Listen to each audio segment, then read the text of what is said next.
Jadi kita tengok parti baik-baik. Kerjasama dalam bab apa? Sekiranya masing-masing kerjasama, soal hukum demokrasi satu bab. Soal hukum pecahan-pecahan politik ni satu bab. Soal hukum perpecahan umat Islam, dia tak mau bersatu dengan umat Islam, pergi bersatu dengan orang bukan Islam, satu bab.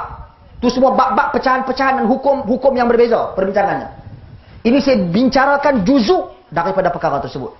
Iaitu bila dibahaskan tentang kerjasama. Kerjasama dalam bab apa? Cuba tengok. Sekiranya kerjasama dalam bab politik, tuan-tuan dan puan sekalian, perkara yang tak mensabitkan ketakwaan, prinsip dasar akidah, tak ada masalah. Itu prinsipnya.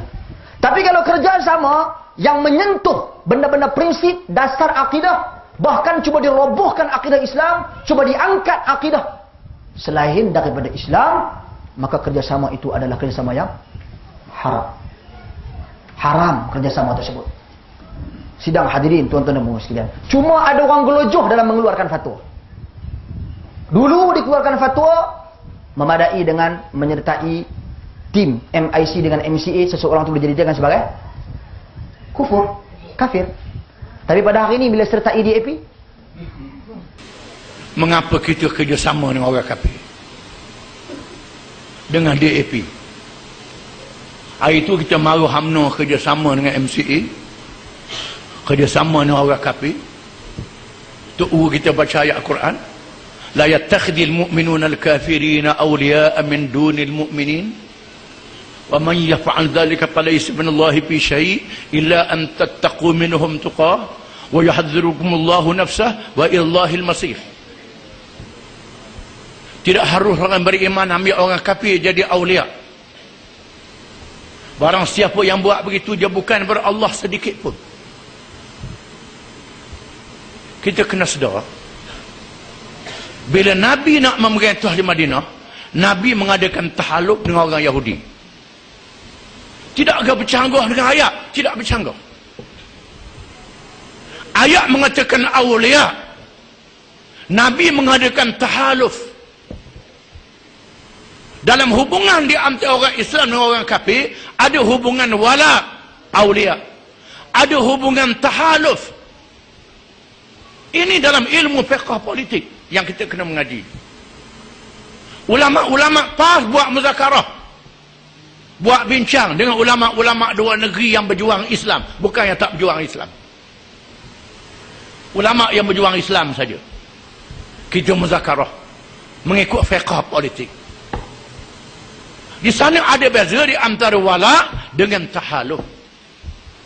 Kerjasama wala ialah kita menjual dasar kita, tolak ansur dalam prinsip kita, tolak ansur dalam halal dan haram, merugikan orang Islam, merugikan kedudukan orang Islam. Ini diharamkan oleh Islam. Ini yang dibuat oleh UMNO. Lesak Singapura, lumpuh Melayu Pulau Pinang, itu masa dia. Akhlak pun jadi hanyut. Arak judi bebas begitu. Kerana narain kepada orang bukan Islam. Orang Islam pun boleh minum juga. Ini kerjasama yang menjahanamkan orang Islam. Yang okey, mereka memberikan takwilan, tak ada masalah. Kita berbincang dengan ilmiah. Mereka memberikan takwilan. Takwilan ni apa? Menggunakan istilah tahalluf siasi. Kita dengar ni, tahalluf siasi tu. Ayat Islam juga tu. Boleh, maknanya boleh. Tahalluf siasi ni maksud apa? Pembahagian kerusi. Semata-mata untuk mencapai perjuangan, mencapai matlamat kita, putrajaya, kejayaan, harus kita berbahagi kerusi. Depa sikit, dia ambil sikit. Bukan bagi sikit, bagi banyak. Kita tu minoriti. Sama tahaluf. Allah Ta'ala berfirman, La yanhakumullah anil ladhina lam yuqatilukum fid din an tabarruhum wa tuqsitu ilaihim innallaha yuhibbul muqsitin. Allah Ta'ala tidak melarang kamu mengadakan hubungan dengan orang yang bukan Islam, yang tidak memerangi kamu dan tidak menghalau kamu dari tanah air kamu. Kamu berbuat baik kepada mereka, berlaku adil kepada mereka. Kita wajib berdakwah kepada orang bukan Islam. Di antara dakwah kita kena bertemu dengan dia, Tak temu dengan dia, nak dakwah macam mana? Ajak dia masuk Islam. Dia tak mau masuk Islam, duduk dengan masyarakat Islam. Tunjuk pada dia adab dan akhlak Islam. Di sana ada orang-orang yang bukan Islam yang ingin mencari kebenaran, yang jahil. Mereka tak mampu apa dia Islam. Maka Nabi kita SAW menghantar surat, mengadakan perdamaian, mengadakan tahaluk, mengadakan kerjasama supaya mereka bercampur dengan orang Islam dan mereka faham melihat apa dia Islam. Allah Ta'ala melarang kita berwala dengan makna memberi kesetiaan, sehingga kita menjual harga diri dan maruah kita pada orang bukan Islam. Ini diharamkan. Beza kerjasama antara PAS dengan DAP orang bukan Islam dan sebagainya adalah kerjasama tahaluk. Kerjasama UMNO dengan MCA dan NIC kerjasama wala. Wala ini istilah politik dalam kitab fiqh. Oleh kerana kita mengaji fiqh sembahyang, fiqh puasa, fiqh zakat, kita tak mengaji fiqh politik. Dalam Islam ada fiqh politik, ada fiqh dua ini. Wala dengan makna kita mengadakan hubungan dengan orang yang bukan Islam, sehingga kita boleh menjual maruah kita, harga diri kita. Dia kata jangan laksanakan Islam, kita ikut dia. Dia ajak minum maka kena Allah sama dia. Dia kata judi kena benar, kita benar. Maksiat kena benar, kita ikut dia. Ini yang dibuat oleh anda. Kerjasama ni diharamkan oleh Islam. Kerjasama kita dengan TAP, kerjasama tahaluk.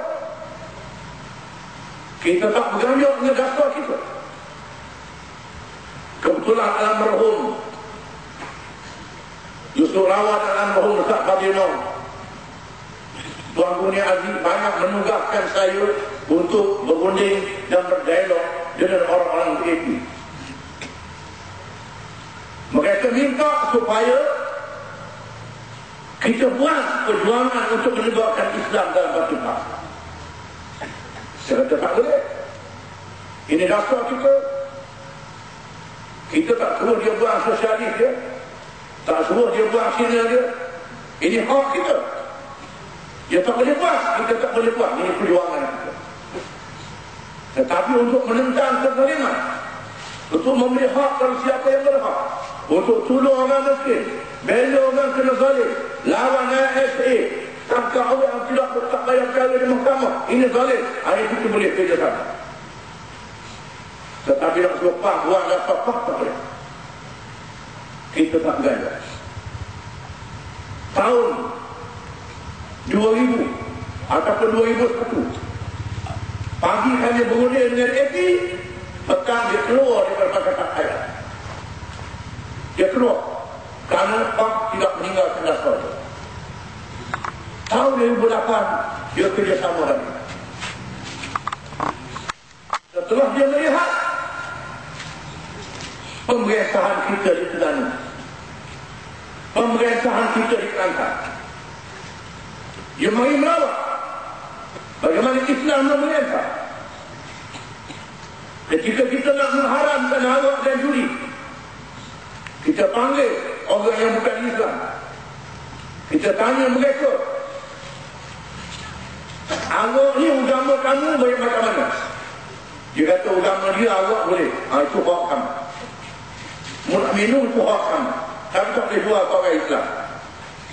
Babi dia boleh makan, kita tak boleh larang dia nak makan babi. Judi agama dia kata tak boleh, maka kita tutup kedai. Ini batas kita. UMNO tak ada batas ni. Ini beza kita dengan UMNO, kena faham boleh, kena reti boleh. Kita tunjuk keadilan Islam. Allah Ta'ala Mula kita mesti adil kepada semua rakyat. Kerana Allah Ta'ala adil kepada semua hamba. Allah Ta'ala berhenti kepada hamba-hamba dia. Sama ada hamba dia Islam, hamba dia kafir, hamba dia kopok, hamba dia penyamun, hamba dia mencuri, hamba dia jahat. Tuhan berhenti belakang. Tetapi penyamun, merapok, jahat dia dihukum. Itu satu bab yang lain. Tapi hak dia hidup sebagai hamba Allah, Tuhan beri dia. Begitulah Allah Ta'ala mengajar adil mengikut ajaran Islam. Dengan sebab itu kita menghukum orang yang salah, yang zalim. Hak dia sebagai rakyat. Dia kena ada tanah untuk tanah, kita beri tanah. Bukan saja hak tanah pada orang Islam, termasuk orang bukan Islam. Dia nak berniaga, itu hak dia. Yang tak boleh kita nafikan. Kita kena beri hak dia. Dia nak belajar, dia tak ada duit, kena bantu. Kita bantu semua. Sama ada orang Islam ataupun bukan Islam. Ini yang kita buat di Kelantan, kita buat di Terengganu dalam masa 4 tahun. Walaupun dia melek kita, dia Terengganu ni, tapi ikut hati. Kita hidup. Sebagai contoh isu bersih kan. Orang kata ikut ambiga. Kepala otak engkau ikut ambiga. Geramlah aku ni. Kan? Kita bukan ikut dia, tetapi kita bersetuju di atas dasar keadilan yang dia nak. Kemungkaran yang dibuat tetap tak betul. Macam mana keadaan pun, lakum dinukum waliyadin. Itu konsep yang Allah ajar kepada Nabi SAW. Bila orang kafir tanya ke Nabi SAW, ya Muhammad, kalau kita bergaduh macam ni tak selesai, aku Quraisy, kau Quraisy, aku Arab, kau Arab. Ginilah Muhammad. Daripada kita bergaduh, bertekak, tak selesai masalah, apa pendapat engkau kalau seminggu kita Islam belaka, minggu depan kita kafir belaka? Kan kita buat konsep one Quraisy, kan? Supaya kita bersatu hati. Setuju tak Muhammad? Nabi nak jawab pun pening kepala tuan-tuan. Nabi tak tahu nak bagi jawapan apa. Kalau kau rasa cepat sangat, kita buat setahun sekali pun tak apa. Tahun ni kita Islam belaka, tahun depan kita kafir belaka. Nabi tak ada jawapan. Lalu Allah turunkan ayat, Qul ya ayyuhal kafirun la a'budu ma ta'budun wa la antum 'abiduna ma a'bud wa la ana 'abidum ma 'abadtum wa la antum 'abiduna ma a'bud lakum dinukum waliyadin. Ini semua orang reti belaka. Bagi aku agama aku, bagi kamu agama kamu. Masalah agama tidak ada toleransi. Tetapi atas dasar menegakkan kebenaran, kita wajib bersama. Itu kaedah yang diajar oleh Rasulullah SAW. Satu. Yang kedua, juga berkaitan dengan kerjasama dengan non-Muslim. Ketika Nabi SAW berhijrah min Makkah ilal Madinah, siapa yang menjadi penunjuk jalan sehingga Nabi berjaya selamat sampai ke Madinah? Abu Bakar? Tidak. Abu Bakar menemankan Nabi SAW. Tetapi yang menjadi penunjuk jalan pada peristiwa tersebut ialah seorang kafir yang bernama Abdullah bin Uraiqid. Dia kafir, tetapi dia ni walaupun dia kafir, orang kafir ni tuan-tuan, sebab tu dalam Islam ada kategori kan, kafir harbi, kafir zimmi, kafir musta'man, kafir mu'ahad. Walaupun orang kafir, tapi kadang-kadang dalam hati perut orang kafir ni, dia ada benda yang dia nak kepada kebenaran. Itu perangai fitrah manusia yang Allah ciptakan. Abdullah bin Uraiqid bersimpati dengan Nabi SAW. Dan saya pun sampai sekarang, saya tak tahu apa kesudahan Abdullah bin Uraiqid. Lalu dia ni yang kafir, menjadi penunjuk jalan kepada Nabi untuk berhijrah ke Madinah. Akhirnya, Nabi dapat berhijrah ke Madinah dalam keadaan selamat. Siapa yang jadi juru tunjuk itu? Siapa dia? Orang kafir. Ini menunjukkan, kalau ada kepentingan untuk Islam, kita wajib bekerjasama. Dan kerjasama kita dengan DAP pada hari ini untuk Islam, bukan untuk kepentingan orang non-Muslim. Orang non-Muslim bila dia ikut Islam, dia selamat. Al-Islamu ya'lu wa la yu'la alaihi. Aslimu taslimu, Nabi kata. Kamu ikut Islam, kamu selamat. Dan bila Islam memerintah, dia jaga belaka umatnya. Ini kaedah yang Allah Ta'ala letakkan, ajar kepada baginda Rasulullah SAW. Kemudian ditimbulkan masalah. Hukum berubah. Dulu tak boleh, sekarang boleh. Tuan-tuan, hukum ni ada dua. Dia bagi qat'iyatu dilalah wa dhaniyatu dilalah. Hukum qat'i tak boleh. Kalau Allah kata haram, haram. Contoh, arak. Itu tak ada diskaun. Confirm haram. Forever and ever. And Batman forever, tuan-tuan. Yeah. Zina, yang dah kahwin, rejam sampai mati. Itu qat'i. Yang belum kahwin, 100 kali sebatan. Itu qat'i. Ya, dan kita sedia maklum hukum-hukum qat'i. Tetapi di sana ada hukum-hukum yang bersifat zanniyatud dilalah. Sebagai contoh yang Ustaz sebut tadi, Ya ayyuhallazina amanu la tattakhidul mu'minuna al-kafirina awliya'a min dunil mu'minin wa may yaf'al dhalika falaysa minallahi fi syai'in illa an tattaqu minhum tuqah wa yuhadhdhirukumullahu nafsah wallahu bima ta'maluna basir. Dalam Quran jelas sebut, wahai orang beriman, jangan kamu ambil orang kafir sebagai ketua. Masalah awliya di sini ulama bincang. Awliya ni ketua macam mana tuan-tuan? Kalau kita buka dalam kitab berkenaan dengan politik Islam ni, leader ketua ni dia ada dua jenis. Dia panggil wilayatut tanfiz, ketua yang hanya pelaksana sahaja, tetapi dia tidak memegang arahan. Arahan mesti orang Islam yang pegang. Dia sebagai pelaksana. Contohlah macam kita kata tadi, tempat tu BN dengan DAP, kau pangkah DAP. Kenapa? Bukan kau pilih akidah dia, tidak, tapi atas dasar tahaluf, atas dasar kerjasama dia dengan parti Islam ini. Dan kita kena ingat, sikap kita dengan parti-parti politik non-Muslim ini, hatta di antara PAS dengan DAP, PAS dengan PKR, kita punya tahaluf itu muakkad, berwaktu, bukan forever, selama-lamanya.